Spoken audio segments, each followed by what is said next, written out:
não és tu o Cristo? Salva-te a ti mesmo e a nós também. Respondendo-lhe, porém, o outro, repreendeu, dizendo: nem ao menos temes a Deus, estando sob igual sentença? Nós, na verdade, com justiça, porque recebamos o castigo que os nossos atos merecem. Mas a este nenhum mal fez. E acrescentou: Jesus, lembra-te de mim quando vieres no teu reino. Jesus lhe respondeu: em verdade te digo que hoje mesmo estarás comigo no paraíso. Amém, igreja? Esse é um relato conhecido por muitos que apreciam a palavra de Deus, que leiam a palavra de Deus. Eu acho que alguns já ouviram esse relato, uma mensagem sobre isso. Mas hoje eu quero focar sobre algumas atitudes que é muito importante para nos levar à compreensão do amor de Cristo em nossas vidas e aquilo que Deus fez por nós. Essas atitudes que esse homem teve, é interessante porque ele responde ao um dos ladrões que blasfemava contra ele. Contra quem? Contra Cristo. Ele falava mal de Cristo. Ele dizia: não és tu o Cristo? Cristo quer dizer o enviado, o Messias. Quem está falando aqui provavelmente é um judeu e não um romano, porque quem esperava o Messias eram os judeus. E quando Jesus foi crucificado naquele dia, esse homem, que era um malfeitor, um ladrão ou um assassino, nós não sabemos, ele blasfema contra Cristo, contra Deus, contra Jesus Cristo, o Filho de Deus. Interessante é que ele faz a pergunta: não és tu o Cristo? Não és tu o enviado? Não és tu aquele que Israel estava esperando? Não és tu o Messias que vai vir e redimir Israel? Que vai então decretar a falência do Império Romano e todos os judeus irão reinar? Se és tu o Cristo, o Filho de Deus, salva-te a ti mesmo. E o egoísmo em seguida, e a nós também. O desejo desse homem não era a salvação de Cristo, mas a salvação dele. Ele quis provar, ele quis tentar Jesus naquele dia, para que Jesus provasse o seu poder. Jesus foi tentado a provar o seu poder em toda a sua trajetória terrena, a usar do seu poder divino para convencer os homens. E esse malfeitor, ele faz essa pergunta: não és tu o Cristo? Você já se perguntou, queridos, se você já fez essa pergunta um dia? Será se você não fez essa pergunta um dia de forma contrária à fé que você acredita? Quantas vezes nós fazemos essa pergunta: não és tu o Cristo? Se és tu o Filho de Deus, então nós não aceitamos viver na condição que nós estamos aceitando. Esses dias eu ouvi uma pregação que um pastor, ele desafiou a igreja a fazer um determinado voto. E o desafio que ele fez foi o seguinte: ele disse: se não se cumprir o que eu estou dizendo a vocês, igreja, eu vou rasgar a Bíblia, porque a Bíblia é a palavra de Deus. E se não se cumprir de acordo com o que está escrito na palavra, Deus não é Deus e Ele é mentiroso. Então, se você fizer o voto, Deus é obrigado a cumprir o que Ele prometeu. Quando nós fazemos isso, nós não somos de Jesus. Nós não temos Ele dentro de nós. Nós somos malfeitores. Não és tu o Cristo? Não és tu o Filho de Deus? Então desça da cruz. Desça da cruz e salva a ti mesmo e salva a nós. Se Jesus tivesse feito o desejo do malfeitor, o que seria de mim e de você? Se naquele dia Jesus provasse o seu poder como Filho de Deus, e de uma forma sobrenatural ele descesse da cruz, e também salvasse aqueles homens, e fizesse uma oração, e todos os soldados viessem a morrer, você acha que o plano da redenção tinha se cumprido? Não. Você acha que muitos ímpios que estão aí fora vai aceitar o evangelho que nós estamos vivendo? Não. Por que eles não aceitam o evangelho que nós estamos vivendo? Porque o evangelho que nós estamos vivendo é um evangelho de palavras, é um evangelho de fala, e não um evangelho de prática. Atitudes que levam uma salvação. Um certo jovem chega ao Senhor e faz essa pergunta: Senhor, o que faço eu para herdar a vida eterna? A preocupação dele era a vida eterna. Jesus então aponta as Escrituras. Observai as Escrituras. Ele disse: sim, eu tenho observado desde a minha meninice. Então o Senhor disse: olha, falta-te uma coisa: praticar o que você tem observado. Vende tudo o que tu tem, dê aos pobres, distribua aqueles que estão precisando, depois volte e me siga por um caminho chamado morte. E aquele homem saiu entristecido, porque praticar as Escrituras é muito mais difícil do que estudá-las e ler.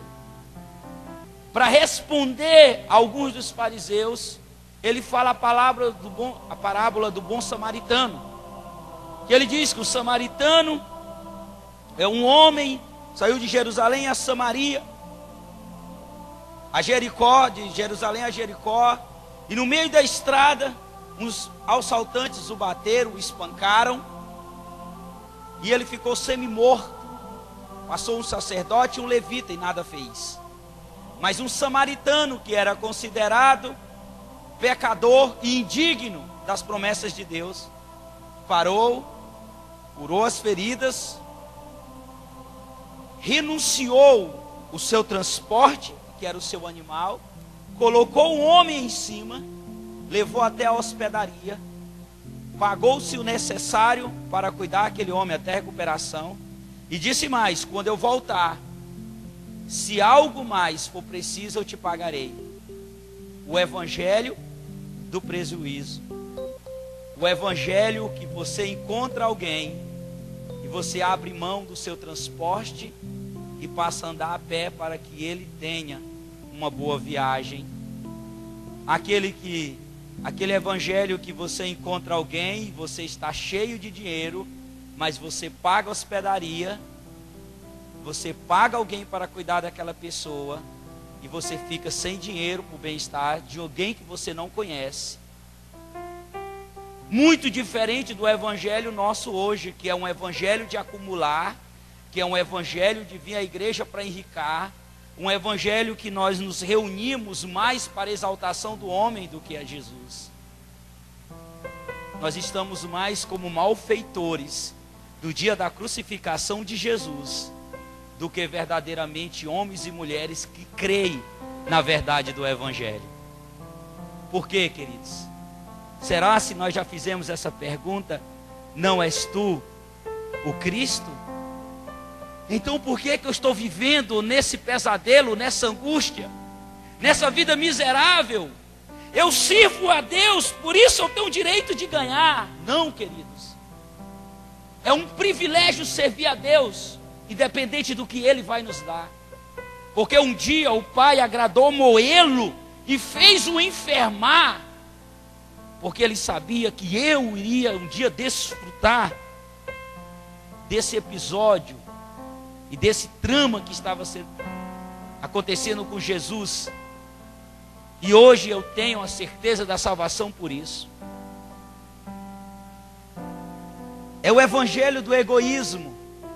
Salva-te a ti mesmo e a nós também.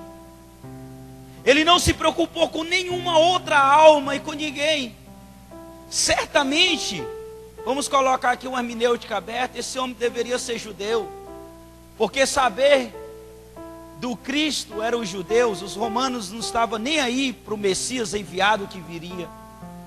Mas o outro, além de ser judeu também, ele vai além da expectativa desse malfeitor que queria provar a Jesus, para que Jesus mostrasse que ele era filho de Deus e descer da cruz. Ele vai além disso. E é essas atitudes que nós queremos falar nessa noite. Respondendo-lhe, porém, o outro, Jesus não falou nada, mas o outro falou. Ele repreendeu dizendo: nem ao menos teme a Deus, estando sob igual sentença? Na verdade, com justiça, porque recebemos o castigo que os nossos atos merecem. Ele reconheceu, queridos, que ele estava ali pelos seus atos, mas este nenhum mal fez. Ele conhecia Jesus? Como que ele sabia que Jesus não fez nenhum mal? Você já se fez essa pergunta? Como que esse homem, o malfeitor, condenado à cruz, à crucificação, à sentença de morte, mais hedionda que existia naquela época, ele sabia que Jesus não merecia morrer. Por que que ele sabia que Jesus não merecia morrer? Provavelmente ele deveria ter conhecido Jesus em uma outra oportunidade, ter visto Jesus fazer algum milagre ou pregar algum sermão. Mas o evangelho não o tocou naquele dia, mas tocou no maior momento de angústia da vida dele, quando ele reconhece um Deus, no momento em que é mais difícil ser reconhecido. Ele disse: Senhor, lembra-te de mim quando vieres no teu reino. Jesus lhe respondeu: em verdade te digo que hoje mesmo estarás comigo no paraíso. O que nós aprendemos? Primeira atitude, ele reconheceu o seu pecado. Aquele homem, para receber essa resposta de Jesus, ele reconhece quando ele disse: na verdade, com justiça, porque recebemos o castigo que os nossos atos merecem. Ele estava dizendo: olha, querido, nós merecemos estar aqui sim. Nós fizemos algo de muito ruim, e a morte que nós estamos tendo agora é merecida, não é injustiça, é merecida. Um homem que no maior momento de angústia da sua vida, ele olha para dentro de si e não olha para fora. Ele olha para dentro do seu coração e reconhece o seu erro e o seu pecado. E ele então exclama e fala ao outro: nós merecemos isso. Quantos de nós estamos vivendo uma vida egoísta e olhando as coisas por fora e não por dentro do nosso coração?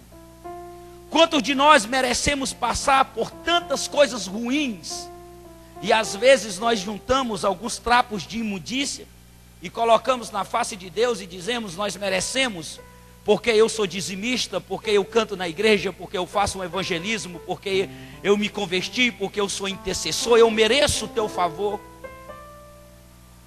Nós olhamos para fora, nós queremos: desça da cruz e salva-te e salva a mim também. Venha, Senhor, e mostra para o meu vizinho que eu sou servo de Deus. Sendo que o Senhor está fazendo assim: olha, isso tudo que você está passando é para você olhar para dentro de si, para você cair a ficha e reconhecer o que aconteceu para que você esteja passando isso. Ou talvez é eu que estou te provando e quero te colocar num lugar maior, mas você precisa ser aprovado primeiro. Por isso você tem que passar pelo deserto.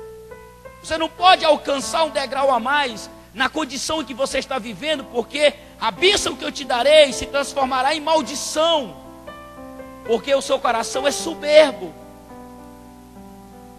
No final da parábola do bom samaritano, quando aquele homem tem um prejuízo para amar o próximo, Jesus disse: quem foi o próximo daquele homem? Então O fariseu responde e disse: eu creio que foi esse último. Eles eram tão soberbos que ele não falou samaritano. Eu creio que foi esse último. Jesus então ensina o que é o evangelho. O evangelho não é palavra, o evangelho é prática. Ele disse assim: vai tu e faz o mesmo. Evangelho da prática. Logo depois dessa narrativa, Lucas coloca em ordem os fatos. E Jesus vai à casa de Marta e Maria. E ali nós temos o episódio de Marta, de Maria estar aos pés de Jesus, recebendo aquilo que é importante para a sua vida. E essa não lhe será tomada. Então, essa narrativa conta duas formas do evangelho.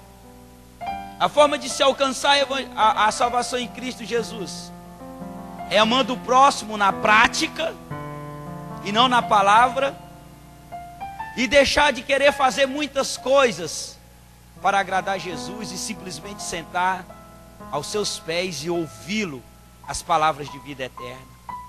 Porque o corre-corre do dia nos cega das coisas espirituais, nos deixam cegos das coisas espirituais. Agora, queridos, 1 João 1,9 diz: se confessarmos os nossos pecados, Ele é fiel e justo para nos perdoar todos os pecados e nos purificar de qualquer injustiça. Por que o ato desse homem o levou à salvação?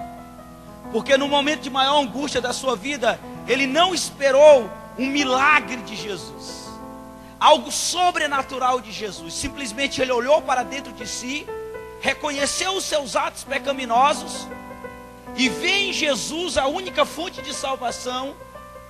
Reconhece Jesus naquele momento como um rei que iria vir no seu reino, e disse: Senhor, se tu podes, lembra-te de mim. Lembra. E o Senhor, cumprindo a sua palavra, diz: hoje mesmo você estará comigo no paraíso. Agora, se confessarmos os nossos pecados, se confessarmos, se não confessarmos, Ele não nos perdoará. Se confessarmos os nossos pecados, Ele é fiel e justo para nos perdoar de todos os pecados. É fácil assim? É fácil vir e perdoar o pecado? É fácil dessa forma? Não apenas confessar, mas abandonar. Presta atenção. Nós lemos lá no livro de Provérbios 28:13, que diz assim: quem camufla, quem encobre, quem esconde as suas faltas, seus pecados, jamais alcançará o sucesso. Mas quem as reconhece, primeiro reconhece, que é o mais difícil, reconhecer o nosso orgulho, reconhecer a nossa soberba, reconhecer o nosso vício. Aquele que reconhece, aquele que confessa e aquele que abandona. São 3 passos: reconhecer, confessar e abandonar.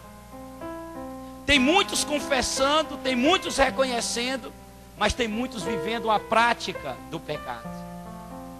Sendo que Jesus nos ensina a prática do evangelho e não a prática do pecado. Por que nós somos uma igreja de malfeitores? Porque os malfeitores pensam em si. Então, nós acabamos reconhecendo sim que o que nós fazemos é pecado. Eu sei que isso que eu estou fazendo é pecado. Às vezes eu tenho coragem e confesso a Deus. Digo: Senhor, me perdoe porque eu fiz isso. Mas a última etapa é diferente. Essa última etapa é diferente.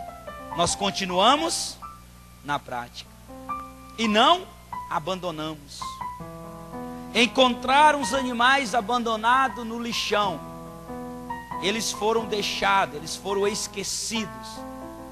Ninguém quer mais eles. Levaram para um lugar muito longe e o abandonaram. Abandonar o pecado é deixar lá, é não querer mais. Reconhecer, confessar e abandonar. Porque vai ter muita surpresa na volta de Cristo. Porque muitos que confessam o seu nome, confessam e reconhecem os seus pecados, não abandonam a prática do pecado. Até porque às vezes a prática do pecado que nós estamos vivendo é a fonte do nosso lucro. E como que nós iremos abandonar a fonte do nosso lucro? Então é mais fácil vivermos os 2 primeiros passos, reconhecer e confessar, e continuar praticando, para não termos prejuízo. Essa foi a primeira atitude que esse malfeitor teve para receber uma resposta positiva de Jesus. A segunda atitude, ele temia Deus. Ele temia Deus porque ele faz uma pergunta ao outro malfeitor e ele disse: você não temes a Deus, mesmo debaixo da mesma sentença, mesmo passando por isso que você está passando, você não teme a Deus ainda? Você não o respeita, você não o considera? Quem ouviu a palavra o temor do Senhor sabe do que nós estamos falando. O que é temer a Deus? Então ele foi um homem temente a Deus, ele temia a Deus, mas esse homem ele teve uma atitude além do natural. Os seus olhos viram além do natural. Por quê? Porque um dia Jesus, lá em Mateus 10, 28, disse assim: não temais os que matam o corpo e não podem matar a alma.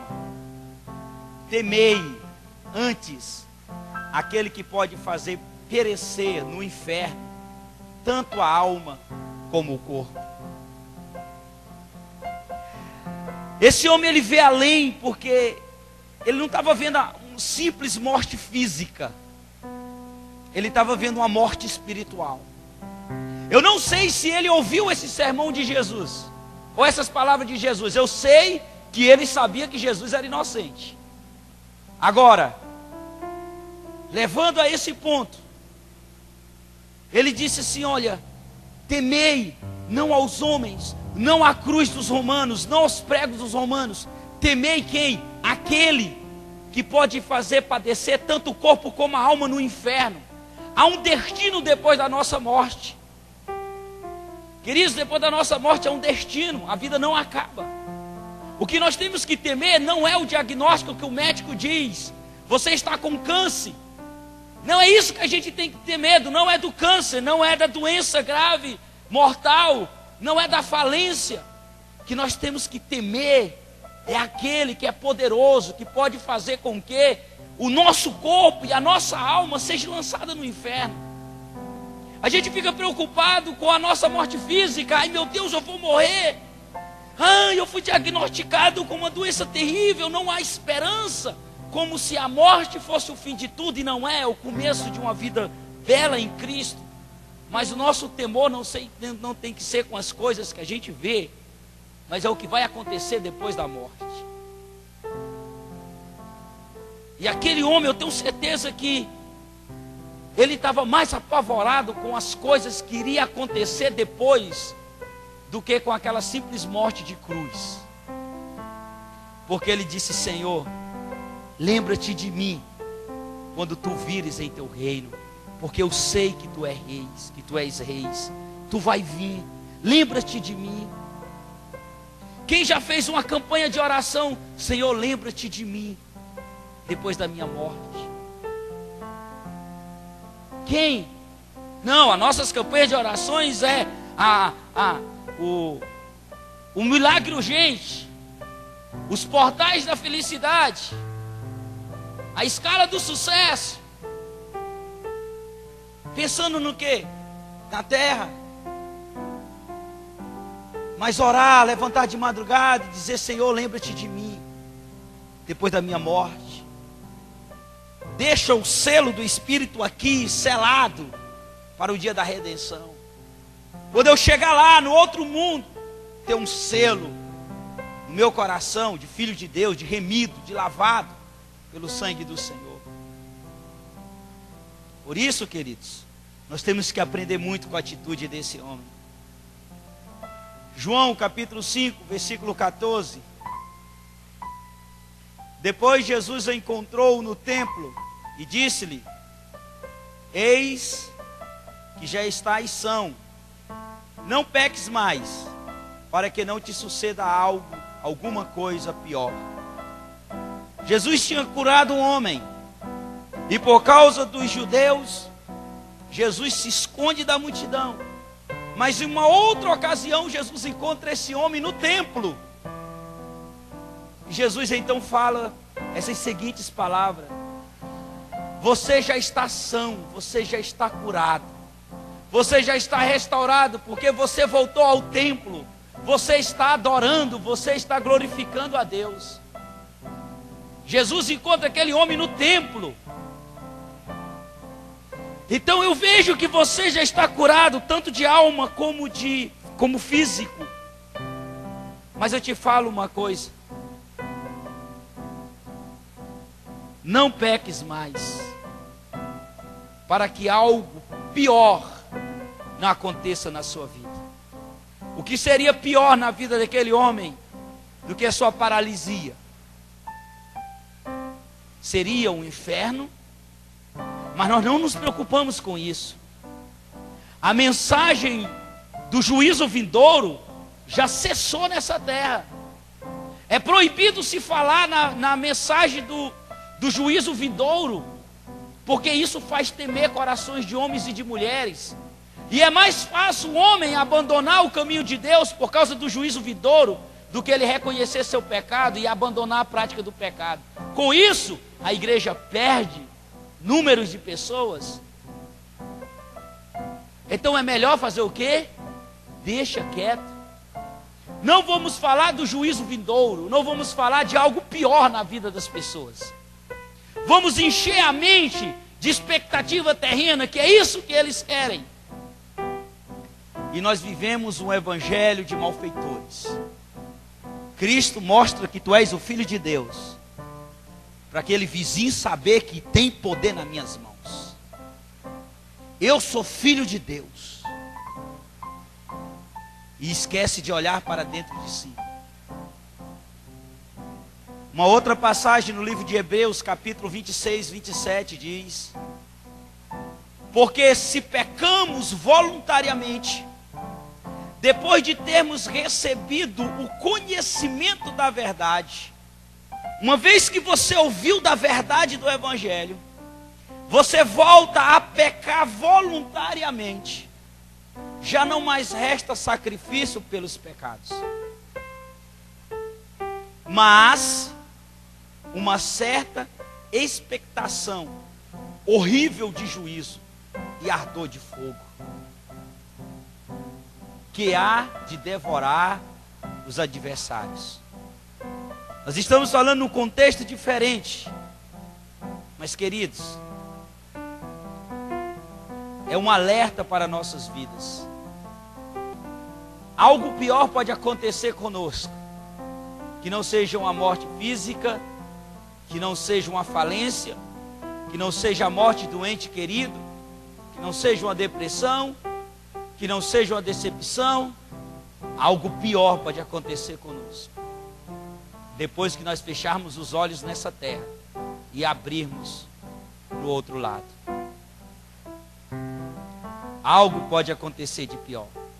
Por isso há advertência na palavra de Deus. Uma certa expectação horrível, horrível, não é boa, é horrível, de juízo e ardor de fogo. Uma terceira atitude desse homem: ele acreditou na realeza de Jesus, porque pediu-lhe que se lembrasse dele quando se tornasse rei. O que foi mais admirável nesse homem foi ele reconhecer a realeza de Jesus na condição que Jesus estava. Seja sincero, imagina você sendo sentenciado à morte em uma cruz. E quando você olha para o lado, você vê um outro homem, pior do que você, com o corpo todo cortado, com uma coroa de espinho enficada na sua cabeça, sem forças, respirando de forma difícil. Você olhar para aquele homem desfigurado e reconhecer uma realeza de Deus naquele homem. Você dizer sim, esse era o Messias. Enquanto muitos que viram Jesus operar milagres, esse mesmo homem que nós citamos de João 10, que Jesus o conheceu, que Jesus o encontrou no templo, não estava e não foi citado na crucificação de Jesus. Ele recebeu milagre. A multidão que comeu do pão que foi multiplicado não estava. O cego de nascença não estava. O filho da viúva de Naim que foi ressuscitado não estava. O criado do centurião romano que foi curado não estava. A mulher do fluxo de sangue também não estava. Homens e mulheres que receberam e viram milagres de Jesus não estavam no dia da crucificação de Jesus.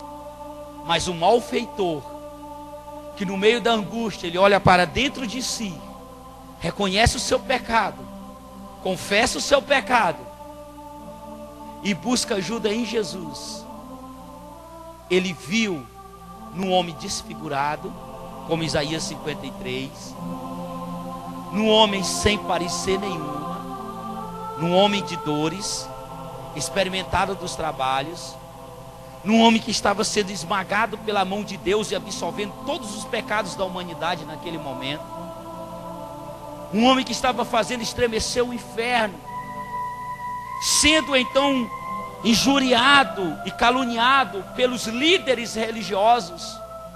Não és tu que disse que derrubaria o templo e que reconstruiria em 3 dias? Desça da cruz que nós acreditamos. Faça um milagre na minha vida que eu acredito que tu és Jesus. Ninguém quer mais viver o evangelho da renúncia, o evangelho da espera, o evangelho da confiança em Deus, mas nós queremos um milagre urgente. Nós queremos a manifestação do Espírito. Nós queremos ver o sobrenatural, a cadeira voando, para poder crer. E aquele homem, lá em Isaías 53, o cumprimento de tudo o que estava acontecendo, que ele disse assim: quem deu crédito à nossa pregação? E a quem se manifestou o braço do Senhor? Quem deu crédito à pregação naquele dia? Quem? Algumas mulheres e o discípulo João. Eles estavam próximos à crucificação, contado às pessoas. E um malfeitor que olha para Jesus desfigurado e diz: esse é o Messias, esse é o Rei. Quem vai reconhecê-lo? Eu e você? No nosso evangelho medíocre, no nosso evangelho apático, no nosso evangelho do dadá? Não. Reconhecer esse Messias tem que ir além dos olhos físicos. Para reconhecer esse Messias, primeiro nós temos que reconhecer quem nós somos, o que nós merecemos e o que nós vamos passar. No dia que nós reconhecermos isso, nós seremos agraciados. O livro de Isaías continua dizendo: ele foi subindo como renovo perante ele, como raiz de uma terra seca. Não tinha parecer e nem formosura, e olhando nós para ele, nenhuma beleza víamos para que o desejássemos. Se Jesus viesse hoje, era difícil a igreja reconhecê-lo. Porque entraria um homem humilde na igreja, com roupas simples, tão simples, que um dos seus discípulos teve que o beijar, para que a polícia religiosa e romana reconhecesse quem era, porque ele não tinha adorno nenhum de líder. Ele era tão comum como Pedro, João, como Bartolomeu, que Judas teve que beijá-lo para os outros saberem que ele era o Messias, que ele era Jesus, que ele era o Filho de Deus. Ele viria na sua simplicidade no nosso meio e não iria multiplicar pão. Não ia curar de febre a sua sogra. Ele iria vir na sua simplicidade, sem parecer e sem formosura nenhuma, sem uma voz eloquente, sem uma oratória boa, sem cursos de teologia reformada ou não, sem nada. Ele iria vir, se assentar em nosso meio, sair do nosso meio, e nós iríamos procurar a manifestação de anjos, como aconteceu no tanque de Betesda. Ele entrava, passeou no meio, e todos esperavam a manifestação do anjo na água. E assim estamos nós, esperando um super Jesus, que acalma a tempestade, que anda sobre as águas, e que diz para você: você é um super-homem nessa terra e não deve sofrer. Não, queridos, não é isso. A única promessa que Ele nos fez é a vida eterna. 1 João. A única eterna. A única promessa. Porque as outras promessas é seguido de uma condição. Você já prestou atenção? Todas elas têm uma condição: se fizeres isso, alcançareis isso. Se andares em meus caminhos, obedeceres meus estatutos, andando nem para a direita nem para a esquerda, comereis o melhor dessa terra. Se vocês observarem na lei do Senhor, meditar nela de dia e de noite, será como árvore plantada junto ao ribeiro das águas. Vai vir momentos de crise, mas você não vai sentir nada. Mas tem que observar a palavra de Deus e meditar nela de dia e de noite, para conseguir cumprir isso. Mas existe uma promessa que não tem condição nenhuma. Lá em 1 João 2 diz: esta é a promessa que Ele nos fez, a vida eterna. E para reconhecermos e ganharmos essa vida eterna, nós precisamos olhar para dentro de nós e deixarmos de ver a aparência que o homem prega e ensina. Porque uma vez quando nós reconhecemos quem nós somos, nós reconhecemos aquilo que Cristo fez por nós. Porque nenhum de nós aqui merecíamos estar aqui nessa noite ouvindo essa palavra. Pelos nossos atos, nós deveríamos estar sofrendo muito. Mas reconhecendo isso, eu sei que Ele nos deu a vida eterna. Por isso estamos aqui.